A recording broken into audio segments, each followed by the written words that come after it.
بسم الله الرحمن الرحيم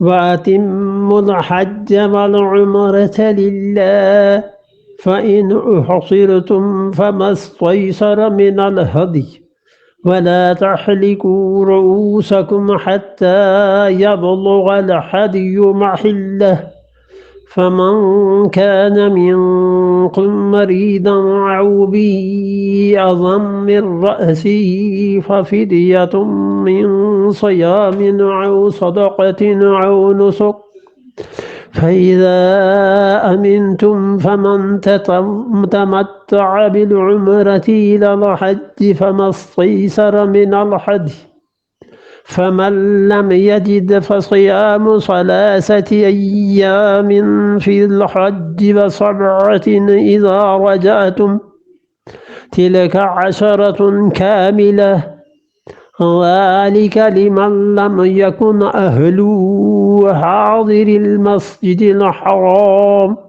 واتقوا الله واعلموا أن الله شديد العقاب وَأَتِمُّ الْحَجَّ وَالْعُمْرَةَ لِلَّهِ، اور کرتے رہنا حج کو اور عمرے کو اللہ کے لیے. مطلقاً واو جو آیا جمع کے لیے آیا. حج اور عمرے کے درمیان جو واو ہے نا، یہ صرف جمع کے لیے، یعنی حج اور عمرے کو اللہ کے لیے کرو.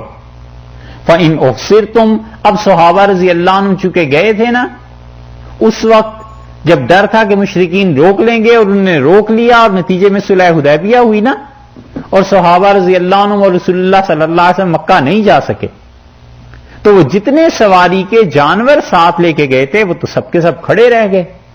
کریں کیا؟ تو حضرت صلی اللہ علیہ وسلم ام المومنین ام سلمہ رضی اللہ عنہا کے پاس گئے، اور آپ نے فرمایا ام سلمہ میں نے معاہدہ کر لیا ہے، اور انہیں کیا ہو گیا ہے، یہ کیوں نہیں جانوروں کو ذبح کرتے؟ یہ جو ہمارے ہاں مشہور ہے نا بات کہ عورتوں سے مشورہ نہ لیا کرو، کہتے ہیں نا، اور کہتے ہیں کہ ان کی عقل جو ہے وہ پاؤں میں ہوتی ہے اور وہ بھی ایڑی میں ہوتی ہے. یہ سنا نہیں؟ اور کہتے ہیں عورتوں سے مشورہ لو، جو مشورہ دیں اس کے بالکل برعکس چلو، الٹا کرو اس سے. اور پھر اس پہ حضرت عمر رضی اللہ عنہ یہ کہا، اور فلاں نے یہ کہا، فلاں نے یہ کہا ہے. ایسی ایسی باتیں ہیں، کیا کس چیز کی تردید کریں. رسول اللہ صلی اللہ علیہ وسلم نے اگر عورتوں سے مشورے ایسے ہی حرام ہوتے، کبھی بھی اپنی اہلیہ سے مشورہ نہ لیتے. حدیبیہ جیسے موقع پر کافروں کے ساتھ معاہدہ ہوا ہے، اور رسول اللہ صلی اللہ علیہ وسلم نے فرمایا میں نے انہیں کہا ہے کہ اٹھو اور قربانی کے جانوروں کو ذبح کرو، اور ام سلمہ یہ کیوں بیٹھے ہوئے؟ ان کا اللہ کے رسول آپ چاہتے ہیں ایسے ہو؟ تو آپ نے فرمایا میں چاہتا ہوں. ان کا آپ کچھ مت کریں، جا کے اپنی قربانی کا جانور ذبح کریں اور پھر دیکھیں. اور رسول اللہ صلی اللہ علیہ وسلم اپنی قربانی کا جانور جب لٹایا ہے، صحابہ رضی اللہ عنہ اٹھ کھڑے ہوئے جانوروں کی طرف، اور حضرت انس رضی اللہ عنہ کہتے ہیں ایسے دوڑے ہیں کہ لگتا تھا ایک دوسرے کو قتل کرنے لگے ہیں، کیونکہ ان کے لیے ام سلمہ رضی اللہ عنہ جانتی تھی اس سے بڑی نیکی کوئی نہیں تھی کہ رسول اللہ صلی اللہ علیہ وسلم جو کچھ کریں ہمیں ویسے ہی کرنا ہے. تو اہلیہ کا مشورہ تھا ام المومنین ام سلمہ رضی اللہ عنہا کا. یہ بخاری وغیرہ کی روایات میں آتا ہے اگر عورتوں سے مشورے اتنے ہی غلط کام ہے نا، تو یہ حضرت صلی اللہ علیہ وسلم کی سنت ہے، طریقہ ہے. پتہ نہیں کیوں لوگ ان کی اہمیت کو اور ان کے مقام کو سمجھتے نہیں، تسلیم نہیں کرتے. تو ارشاد فرمایا یہاں پر اچھا مسئلہ یہ پیدا ہو گیا کہ ہوگا کیا اگر انہوں نے نہ جانے دیا. اللہ تعالیٰ نے اس کا جواب دیا. اللہ نے فرمایا حج اور عمرہ اللہ کے لیے کرتے رہو. فَإِنْ أُحْصِرْتُمْ، اور اگر تم روک دیے جاؤ. یہ آیات جو حج کی ہیں ان کا ترجمہ اور مناسب تشریح ہم آپ سے بھی کر دیتے ہیں، اور کچھ کیسٹس ہیں جو خالصتاً حج کے ہی مسائل پر ہیں، اور وہ اس بیان کے ساتھ یہ ڈال دیں گے. اور حج جس نے بھی کرنا ہوگا جب بھی ضرورت پیش آئے ان کو آپ سنیں گے، اس میں حج کی ترکیب یہ چیزیں آپ کو پتہ چل جائیں گی. 3 قسم کا حج ہے، اور ایک قسم ایسی ہے جس کے مزید آگے احکامات الگ ہیں. ایک حج کہلاتا ہے افراد، فرد، اکیلا، صرف حج. چاہے اس سے پہلے عمرہ کر لے چاہے اس کے بعد عمرہ کر لے، وہ حج افراد کہلاتا ہے۔ احرام باندھنا ہے تو اس کی نیت سے افراد کا حج۔ حج کی دوسری قسم ہے تمتع۔ تمتع کا مطلب یہ ہے کہ عمرہ کرے، احرام کو کھول دے، پھر حج کے لیے 8 ذی الحج کو احرام باندھے وہیں مکہ مکرمہ میں، تو عمرہ اس کے بعد احرام کھول دیا، پابندیاں ختم ہو گئی احرام کی، اب اس کے بعد دوبارہ حج کے لیے احرام باندھ رہا ہے، یہ ہے دوسری چیز۔ تیسری چیز یہ ہے کہ ایک آدمی احرام باندھتا ہے قران کا، اور قران کے حج کا مطلب یہ ہے کہ وہ حج اور عمرہ دونوں کو ایک ہی احرام سے کرے، اور یہ سب سے افضل چیز اگر ہو سکے تو حج قران کا کرنا چاہیے، بہت بڑی چیز ہے، اور اسی لیے اس کا گناہ بھی اتنا ہی شدید ہے اگر اس میں کوئی چیز ایسی پیش آ جائے، اور قران کا ثواب بھی بہت زیادہ ہے۔ رسول اللہ صلی اللہ علیہ وسلم نے کون سا حج یہ کیا تھا آخری؟ افراد تھا، تمتع تھا یا قران تھا؟ حنفی فقہا اسی طرف گئے ہیں کہ قران تھا۔ امام طحاوی رحمت اللہ علیہ نے پورے 1000 صفحے، 999 بھی نہیں، 1000 صفحے لکھ کے یہ ثابت کیا ہے کہ حضرت صلی اللہ علیہ وسلم کا آخری حج قران تھا۔ اور ابن قیم رحمت اللہ علیہ زاد المعاد میں اس بات پہ نہیں ہٹ سکے، انہوں نے کہا رسول اللہ صلی اللہ علیہ وسلم کا حج قران تھا، اور قران کا مطلب یہ ہے کہ حج اور عمرہ دونوں کو ایک ہی احرام سے، شروع سے احرام وہی باندھا ہے، آخر تک وہی، اور اس کو آخر پہ جا کے کھولنا ہوتا ہے۔ اور عام طور پہ مسلمان حج تمتع کرتے ہیں، یعنی جاتے ہیں ایک احرام کے ساتھ عمرہ کیا، پھر جتنے دن بھی ہوئے مکہ مکرمہ میں ٹھہرے، اور پھر 8 ذی الحج کو پھر انہوں نے احرام باندھ لیا۔ یہ 3 قسم کے حج ہیں، اور تینوں، اور جو یہ دوسرا حج ہے تمتع، اس کی پھر 2 قسمیں ہیں۔ ایک تمتع وہ ہے جس میں کوئی آدمی جانور ساتھ لے جائے کہ وہاں جا کر ذبح کروں گا، یہ اب نہیں رہا۔ اب تو انسانوں کا جانا مشکل ہوتا ہے، جانور کون لے جانے دیتا ہے، تو اب نہیں رہا۔ اور ایک یہ ہے کہ آدمی یہاں سے چلا جائے تمتع، جیسے عام طور پہ مسلمان جاتے ہیں اور وہاں جا کر جانور ذبح کرے، یہ دونوں کا الگ الگ ہے۔ جو پہلا ہے اس کو کہتے ہیں کہ قربانی سمیت آیا ہے، ہدی سمیت، ہدی وہ جانور جو وہاں پر اللہ کے حضور میں پیش کیا جائے، اور دوسرا جو ہے وہ بغیر ہدی کے ہے، یعنی یہ کہ چلا جائے اور وہاں جا کر جانور کوئی خرید لے۔ اب اللہ تعالیٰ نے جو فرمایا ہے، دیکھیے اس میں یہ بھی حج کی بیک گراؤنڈ بھی ذہن میں رکھیں، اور یہ بھی کہ صحابہ رضی اللہ عنہ جو گئے ہیں اگر انہیں روک دیا تو پھر کیا ہوگا۔ اللہ نے فرمایا وَأَتِمُّوا الْحَجَّ وَالْعُمْرَةَ لِلَّهِ، اور حج کو پورا کرو اور عمرے کو اللہ کے لیے، فَإِنْ أُحْصِرْتُمْ، اور اگر تم روک دیے جاؤ، بادشاہ کا ظلم روک دے، امبیسی نے کہا کہ ہم ویزا دیں گے اور اس نے احرام باندھ لیا، اب ویزا ہی نہیں مل رہا، تو بھی رک گیا، ویزا بھی مل گیا، سب کچھ ہو گیا اور فلائٹ نہیں چل رہی، تو بھی رک گیا، کوئی صورت پیش آ جائے، اللہ نے فرمایا اگر تم روک دیے جاؤ فَمَسْتَيْسَرَ مِنَ الْهَدْيِ، تو جو قربانی تمہیں میسر ہے اس قربانی کو تم ذبح کر دینا۔ رسول اللہ صلی اللہ علیہ وسلم نے یہی کیا نا، عمرے سے روک دیے گئے اور قربانیاں وہیں ذبح کر دی گئیں۔ وَلَا تَحْلِقُوا رُؤُوسَكُمْ، اور اپنے سروں کے بال نہ اتروانا۔ حلق 2 طرح سے ہے، ایک تو سر کے بال منڈوانا 1/4، یعنی سارے سر کے بالوں میں اتنی کٹنگ کرائی جائے کہ 1/4 اس میں سے کٹ جائیں تو وہ احرام کھول سکتا ہے۔ دوسری بات یہ ہے کہ بال تھے اتنے چھوٹے کہ 1 پور سے کم تھے بال، تو پھر تو کوئی صورت نہیں ہے، بس یہی ہے کہ سر منڈا دے۔ اور تیسری صورت ہے سر کو آغاز سے ہی منڈوانا، اور یہ سب سے افضل ہے۔ رسول اللہ صلی اللہ علیہ وسلم نے فرمایا رحم اللہ المحلقین، اللہ کی رحمت ہو ان لوگوں پر جو سر کے سارے بال منڈوا دیتے ہیں، اس طرح پھروا لیتے ہیں۔ تو عرض کیا گیا والمقصرین یا رسول اللہ، صحابہ رضی اللہ عنہ میں ایسے بھی تھے جنہوں نے حجامت کرائی تھی، نہیں سارے بال منڈوائے تھے، انہوں نے عرض کیا اللہ کے رسول المقصرین، تو رسول اللہ صلی اللہ علیہ وسلم دوبارہ فرمایا کہ رحم اللہ المحلقین۔ انہوں نے پھر دوسری مرتبہ عرض کیا کہ اللہ کے رسول المقصرین، جنہوں نے صرف حجامت کرائی ہے، تو تیسری مرتبہ ارشاد فرمایا والمقصرین، ان پہ بھی ہو جائے، لیکن رحم اللہ کی بات نہیں کہی، بس یہ کہا ان پہ بھی ہو جائے۔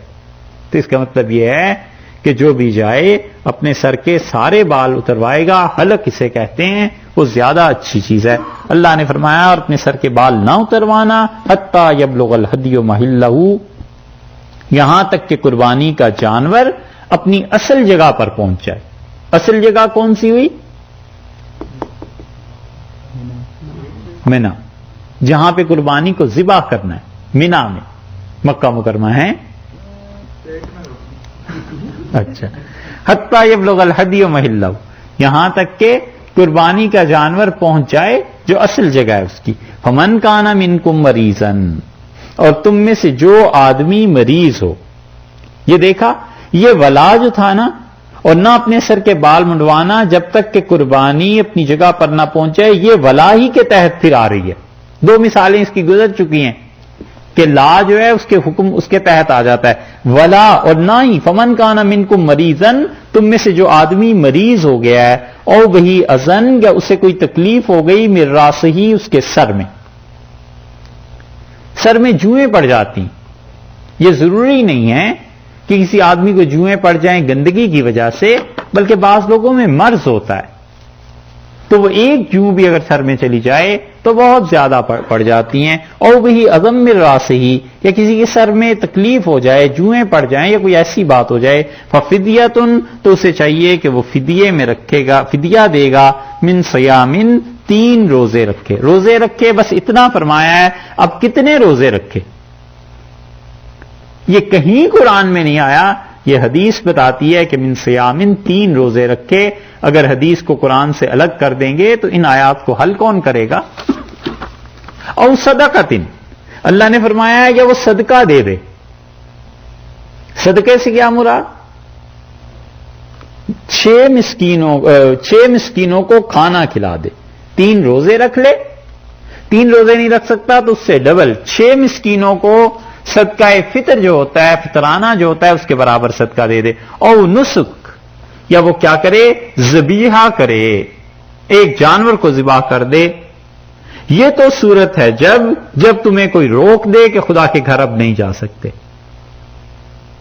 فَإِذَا أَمِنْتُمْ، اور جب یہ حالت نہ ہو، امن کا زمانہ ہو، اطمینان کا زمانہ ہو، فَمَن تَمَتَّعَ بِالْعُمْرَةِ إِلَى الْحَجِّ، تو جو کوئی شخص تمتع، فائدہ اٹھائے عمرے سے، الی الحج، حج کی طرف، یہ ہے حج تمتع۔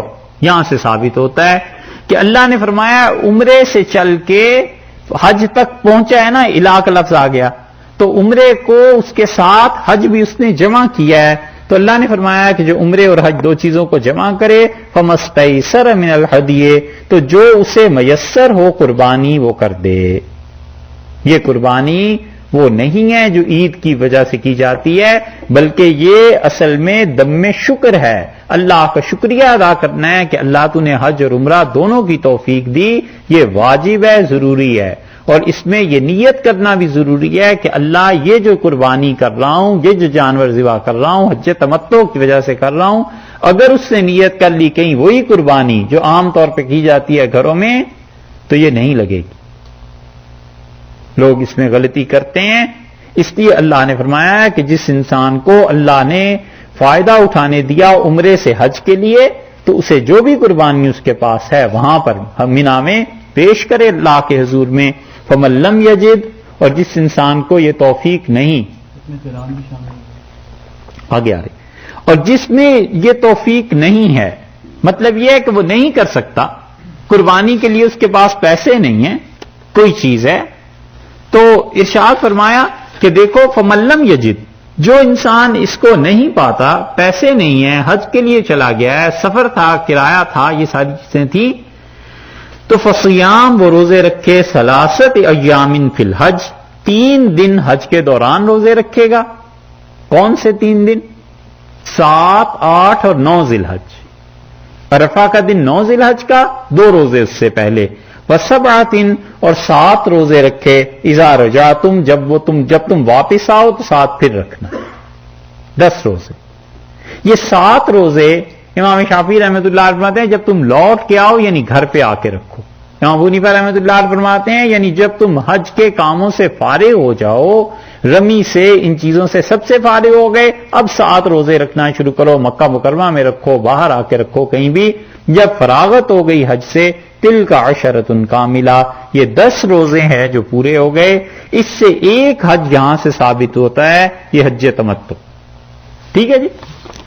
باقی رہ گئے 2 حج، ایک افراد اور ایک قران۔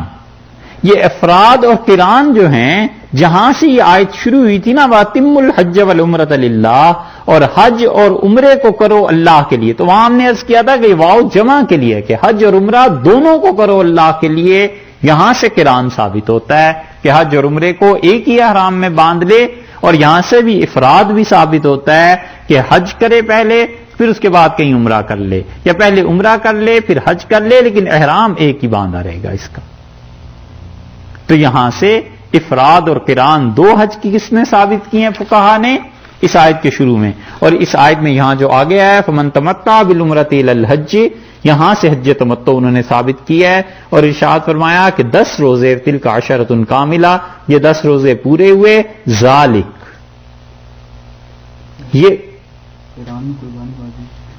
ذالک، یہ جو اس نے فائدہ اٹھایا ہے، قران کیا ہے، تمتع کیا ہے، افراد میں تو قربانی اس کے ذمہ واجب نہیں، کر دے اچھی بات ہے، نہ کرے کوئی حرج نہیں، تمتع میں بھی اور قران میں بھی، دونوں میں قربانی ایک جانور کا ذبح کرنا ضروری ہے۔ ذالک، یہ جو اس نے فائدہ اٹھایا نا حج اور عمرہ دونوں کا، لمن، یہ اس کے لیے سہولت ہے، لم یکن اہلہ، جس کے گھر والے حاضر المسجد الحرام، مسجد حرام کے پاس نہ رہتے ہوں۔ اس کا مطلب یہ ہے کہ مکی اس سے فائدہ نہیں اٹھا سکتے، وہ لوگ یہی کر سکتے، اس لیے کہ وہ تو کسی بھی وقت عمرہ کر سکتے ہیں، ایک وہ، اور ایک مکہ مکرمہ کے قرب و جوار میں جو لوگ رہتے ہیں وہ بھی اس سے فائدہ نہیں اٹھا سکتے۔ اللہ نے کہا یہ سہولت دی ہے ہم نے انہیں جن لوگوں کے گھر والے مسجد حرام کے قریب نہیں رہتے اور حج کرنے جا رہے ہو، واتقوا اللہ، اللہ سے ڈرنا، اللہ کو خوف رکھنا، وَاعْلَمُوا، یاد رکھو، ان اللہ شدید العقاب، اللہ کی گرفت بڑی شدید ہے۔ اس کے گھر میں جا کے کوئی ایسی حرکت کی اور اس کے گھر میں جا کے کوئی بات اونچی نیچی ہوئی، خدا کی گرفت بہت سخت۔